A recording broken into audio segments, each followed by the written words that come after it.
नमस्कार खबरों के इस बुलेटिन में तुहाडा स्वागत। मैं हरजिंदर कौर सैनी। पहला पेश ने चोणवीआं खबरां। प्रधानमंत्री नरेंद्र मोदी भलके नवी दिल्ली विच बायोटेक स्टार्टअप एक्सपो का उद्घाटन करेंगे। आर्थिक मामलों की कैबिनेट कमेटी वालों सौणी दीआं सारियां 14 फसलों समेत कुल 17 फसलों की MSP नूं मंजूरी। केंद्रीय सूचना ते प्रसारण मंत्री अनुराग सिंह ठाकुर ने कहा कि सरकार किसानों के सशक्तिकरण लई वचनबद्ध।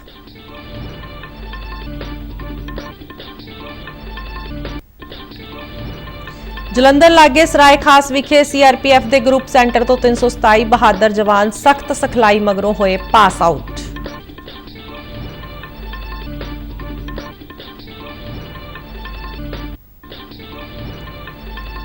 कौमी मुहिम तहत डायरैक्टोरेट ऑफ रेवन्यू इंटैलीजेंस ने लुधियाना विखे 396 किलो तो वध गांजा किया नष्ट।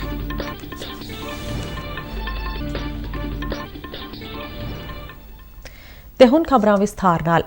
प्रधानमंत्री नरेंद्र मोदी भलके 9 जून नूं नवी दिल्ली विच बायोटेक स्टार्टअप एक्सपो 2022 का उद्घाटन करेंगे। प्रधानमंत्री प्रगति मैदान विच होने वाले इस एक्सपो दौरान एक समागम नूं संबोधन भी करेंगे। 2 दिनों तक चलने वाले समागम का आयोजन बायोटैक्नोलॉजी विभाग और biotechnology industry research assistance council वालों किया जा रहा है। इस एक्सपो का थीम है आत्मनिर्भर भारत वाल बायोटेक स्टार्टअप इनोवेशन। यह एक्सपो उद्यमियां, निवेशकां, सनअती कारोबारियां, विग्यानियां ते खोजकारां आदि नूं जोड़न लई एक प्लेटफॉर्म वजों काम करेगा। प्रधानमंत्री नरेंद्र मोदी की प्रधानगी हेठ हुई अज आर्थिक मामलों की कैबिनेट कमेटी CCEA की मीटिंग दौरान साल 2022-23 लई सौणी दीआं सारियां 14 फसलों समेत कुल 17 फसलों की घट्टो घट्ट समर्थन मुल यानी MSP नूं मंजूरी दे दित्ती है। केंद्रीय सूचना ते प्रसारण मंत्री अनुराग सिंह ठाकुर ने मीटिंग के फैसले संबंधी पत्रकारों को जानकारी दी। उन्होंने कहा कि मंजूर दरां पैदावार की सर्व भारती औसत कीमत तो घट्टो घट्ट 1.5 गुणा वधाईआं गईआं ने। उन्होंने कहा कि किसानों के सशक्तिकरण लई पिछले 8 वरियां विच प्रधानमंत्री नरेंद्र मोदी की अगवाई विच कई कदम चुके गए हैं और इस समय दौरान भारतीय खेती ने नवीं उचाइयां हासिल किया है। अनुराग सिंह ठाकुर ने कहा कि खाद दी कीमतां वधन नाल किसानां ते कोई बोझ नहीं पैण दिता गया और सबसिडी दी जा रही है। उन्होंने कहा कि सरकार दी खेती संबंधी नीतियां नाल खेती और खेती नाल जुड़ियां वस्तां दी बरामद वधी है, जिसका फायदा किसानां नूं हो रहा है। आज की बैठक में माननीय प्रधानमंत्री मोदी जी के नेतृत्व में 2022-23 के लिए खरीफ की 14 फसलों की सब वैरायटी सहित 17 फसलों के न्यूनतम समर्थन मूल्य यानी कि MSP का अनुमोदन किया गया है। और ये इसलिए भी महत्वपूर्ण है कि बुआई के समय अगर किसानों के ये आश्वासन होता है कि क्या दाम मिलने वाला है तो उससे उनका मनोबल भी बढ़ता है और उनको दाम भी बेहतर मिल पाते हैं। अनुराग सिंह ठाकुर ने कहा कि इस नाल पूंजीकारी ते उत्पादन विच वाधा होएगा ते किसानां नूं फायदा होएगा। इस दे नाल ही आत्मनिर्भर भारत के टीचे नूं हासिल करन विच मदद मिलेगी। उन्होंने कहा कि फसलों दी कीमतां विच वाधे नाल आत्मनिर्भरता वधेगी ते दरामद ते निर्भरता भी घट होएगी। केंद्रीय रिजर्व पुलिस बल CRPF के 327 बहादुर जवान अज ATC ग्रुप सेंटर सराय खास जलंधर विखे 44 हफ्तियां की बहु अनुशासनी सख्त सिखलाई मगरों पास आउट होए। प्रभावशाली पासिंग आउट परेड तो CRPF NWS चंडीगढ़ के IG मूलचंद पवर ने सलामी लई अते परेड का निरीक्षण किया। एक रिपोर्ट। परेड लई तैयार CRPF के ये जवान मौका रहा इन्हां जवानों की पासिंग आउट परेड का। इस विच 44 हफ्तियां की बहुपक्षी ते सख्त सिखलाई मगरों 327 बहादुर जवान पास आउट होए। इस परेड का गवाह बनया जलंधर लागे सराय खास स्थित CRPF का ग्रुप सेंटर।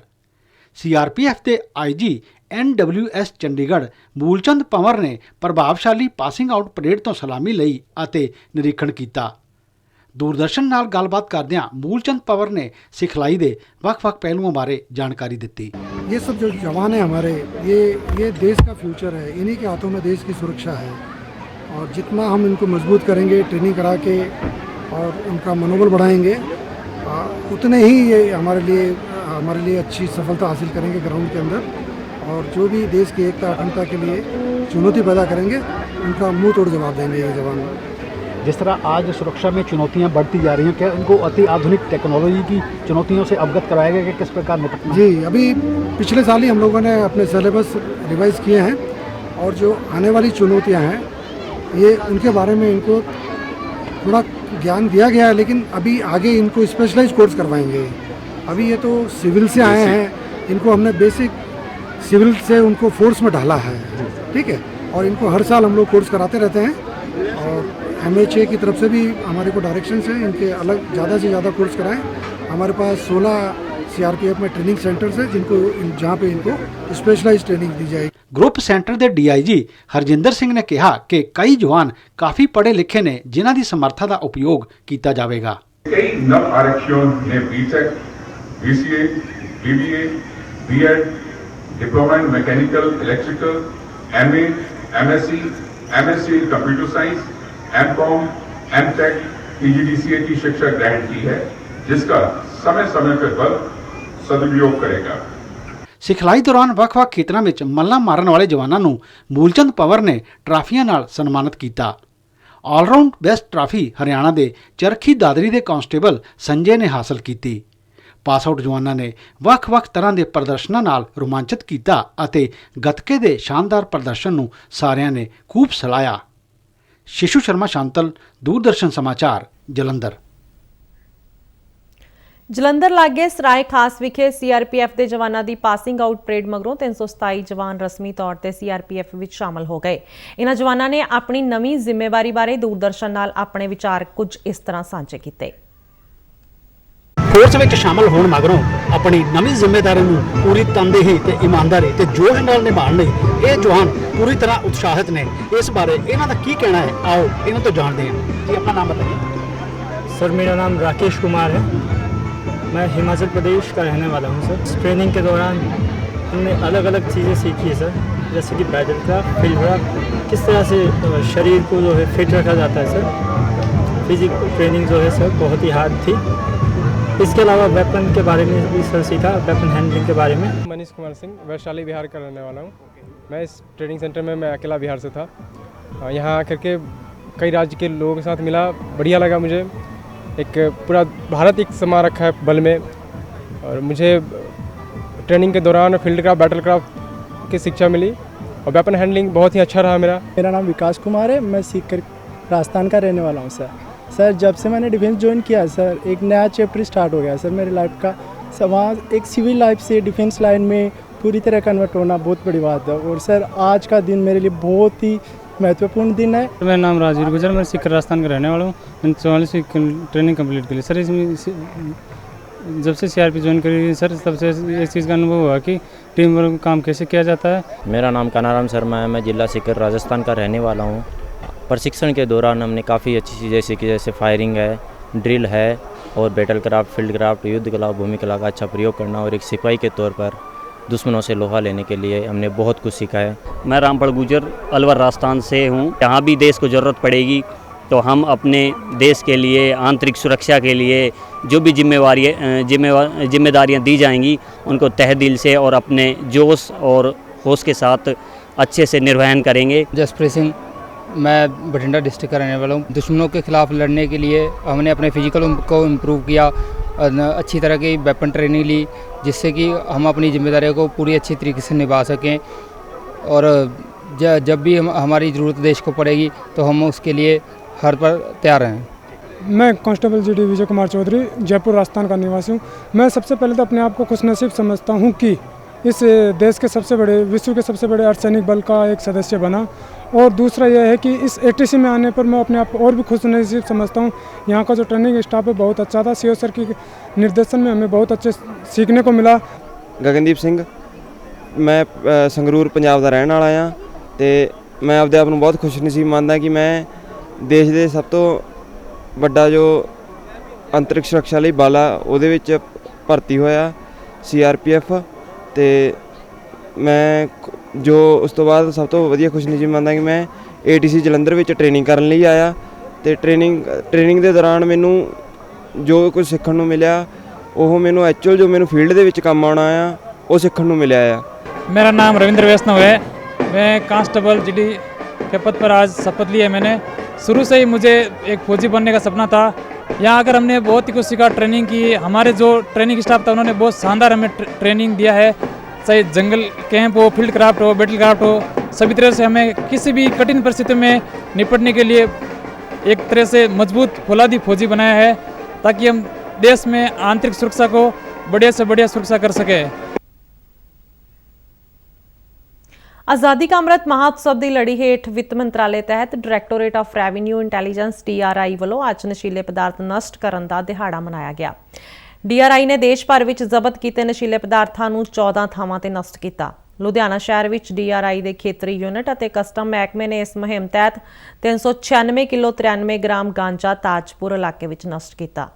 ਪੰਜਾਬ ਪ੍ਰਦੂਸ਼ਣ ਕੰਟਰੋਲ ਬੋਰਡ ਵੱਲੋਂ ਮਨਜ਼ੂਰ ਪ੍ਰਕਿਰਿਆ ਮੁਤਾਬਕ ਇਹ ਗਾਂਜਾ ਨਸ਼ਟ ਕੀਤਾ ਗਿਆ। ਇਸ ਮੌਕੇ ਲੁਧਿਆਣਾ ਕਸਟਮ ਦੀ ਕਮਿਸ਼ਨਰ ਬਿਰਦਾਵਾ ਗੋਹਿਲ, GST ਇੰਟੈਲੀਜੈਂਸ ਲੁਧਿਆਣਾ ਦੇ ਵਧੀਕ DG ਅਰਵਿੰਦ ਮਾਧਵਨ, DRI ਦੇ ਲੁਧਿਆਣਾ ਮੁਖੀ ਵਧੀਕ DG ਨਿਤਨ ਸੈਣੀ ਅਤੇ ਪੰਜਾਬੀ ਕਲਾਕਾਰ ਤੇ ਗਾਇਕ ਹੌਬੀ ਧਾਲੀਵਾਲ ਤੋਂ ਇਲਾਵਾ ਕਈ ਹੋਰ ਮੰਨੀਆਂ ਪਰਮੰਨੀਆਂ ਸ਼ਖਸੀਅਤਾਂ ਮੌਜੂਦ ਰਹੀਆਂ। ਆਪਣੇ ਸੰਬੋਧਨ ਵਿੱਚ ਬੁਲਾਰਿਆਂ ਨੇ ਨਸ਼ੇ ਦੀ ਬੁਰਾਈ ਖਿਲਾਫ ਆਪਣਾ ਸੰਘਰਸ਼ ਜਾਰੀ ਰੱਖਣ ਦਾ ਐਲਾਨ ਕੀਤਾ ਅਤੇ ਇਸ ਬਾਰੇ ਲੋਕਾਂ ਨੂੰ ਵੀ ਸਹਿਯੋਗ ਦੇਣ ਲਈ ਆਖਿਆ।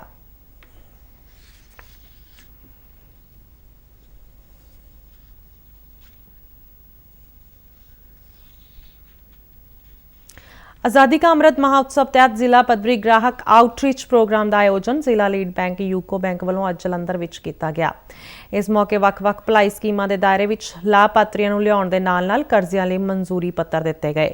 जिला लीड मैनेजर जयभूषण परमौरिया ने दस्सिया कि प्रधानमंत्री जीवन ज्योति योजना, प्रधानमंत्री सुरक्षा बीमा योजना और अटल पेंशन योजना विच लाभार्थियों नूं शामिल किया गया। उन्होंने दस्सिया कि कुल 78 लाभार्थियों नूं 3 करोड़ 85 लाख रुपए के कर्ज संबंधी मंजूरी पत्र प्रदान किए गए।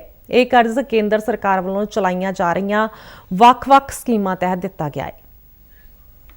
मैं बैंक का बहुत आभारी हूं और सरकार का भी कि मुझे ये 5 लाख का लोन मिला घर बनाने के लिए। बहुत वधिया योजना कड्डी जो भी हैगी है, जो भी घर विच बैठिया लेडीज़ ने अपना काम खोलना चाहदियां ने उन्हां लई तां बहुत बेनीफिट है इहदा। दूसरा फ्यूचर विच इहो जिहियां योजनावां होर खुलदियां रहन। मैं तहे दिल नाल शुक्रिया अदा करदी हां सरकार दा।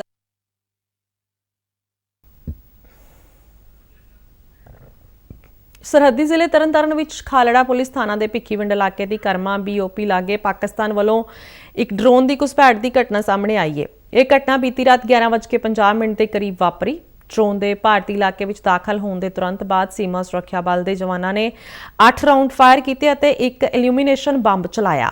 ਇਸ ਨਾਲ ਇਹ ਡਰੋਨ ਪਾਕਿਸਤਾਨ ਵੱਲ ਵਾਪਸ ਭੱਜਣ ਵਿੱਚ ਕਾਮਯਾਬ ਹੋ ਗਿਆ। ਇਸ ਘਟਨਾ ਮਗਰੋਂ ਸੀਮਾ ਸੁਰੱਖਿਆ ਬਲ ਅਤੇ ਪੁਲਿਸ ਦੀ ਸਪੈਸ਼ਲ ਟੀਮ ਨੇ ਸੰਬੰਧਿਤ ਇਲਾਕੇ ਵਿੱਚ ਖੋਜ ਆਪਰੇਸ਼ਨ ਚਲਾਇਆ ਹੈ।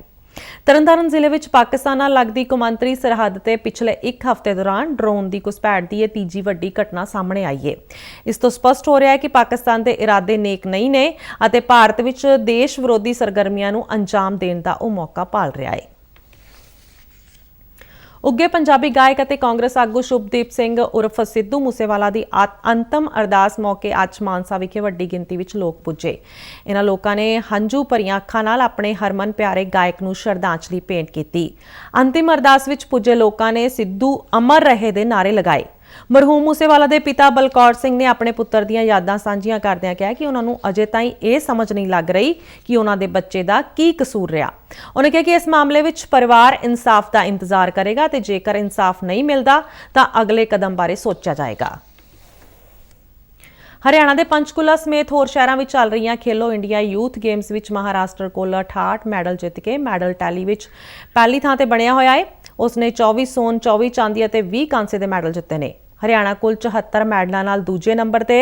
ਹਰਿਆਣਾ ਨੇ 24 ਸੋਨ, 21 ਚਾਂਦੀ ਅਤੇ 29 ਕਾਂਸੇ ਦੇ ਮੈਡਲ ਜਿੱਤੇ ਨੇ। ਮਣੀਪੁਰ 12 ਸੋਨ ਤਮਗਿਆਂ ਨਾਲ ਤੀਜੀ ਥਾਂ ਤੇ ਚੱਲ ਰਿਹਾ ਹੈ। ਪੰਜਾਬ 6 ਸੋਨ ਤਮਗਿਆਂ ਨਾਲ 5ਵੀਂ ਥਾਂ ਤੇ। ਖਬਰਾਂ ਦੇ ਬੁਲੇਟਿਨ ਸਾਡੇ ਦਰਸ਼ਕ RNU DDK ਜਲੰਧਰ ਦੇ YouTube ਚੈਨਲ, Facebook ਪੇਜ ਅਤੇ ਟਵਿੱਟਰ ਹੈਂਡਲ ਤੇ ਵੀ ਦੇਖ ਸਕਦੇ ਨੇ। ਤੇ ਬੁਲੇਟਿਨ ਦੇ ਅਖੀਰ ਵਿੱਚ ਚੋਣਵੀਆਂ ਖਬਰਾਂ ਇੱਕ ਵਾਰ ਫਿਰ ਤੋਂ। ਪ੍ਰਧਾਨ ਮੰਤਰੀ ਨਰਿੰਦਰ ਮੋਦੀ ਭਲਕੇ ਨਵੀਂ ਦਿੱਲੀ ਵਿੱਚ ਬਾਇਓਟੈਕ ਸਟਾਰਟਅਪ ਐਕਸਪੋ ਦਾ ਉਦਘਾਟਨ ਕਰਨਗੇ।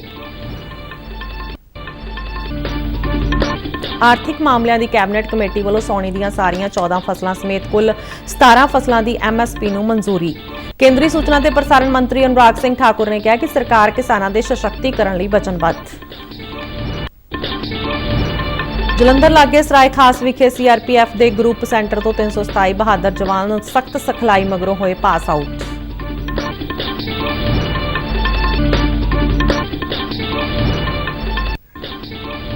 ਤੇ ਕੌਮੀ ਮੁਹਿੰਮ ਤਹਿਤ ਡਾਇਰੈਕਟੋਰੇਟ ਆਫ ਰੈਵਨਿਊ ਇੰਟੈਲੀਜੈਂਸ ਨੇ ਲੁਧਿਆਣਾ ਵਿਖੇ 396 ਕਿਲੋ ਤੋਂ ਵੱਧ ਗਾਂਜਾ ਕੀਤਾ ਨਸ਼ਟ।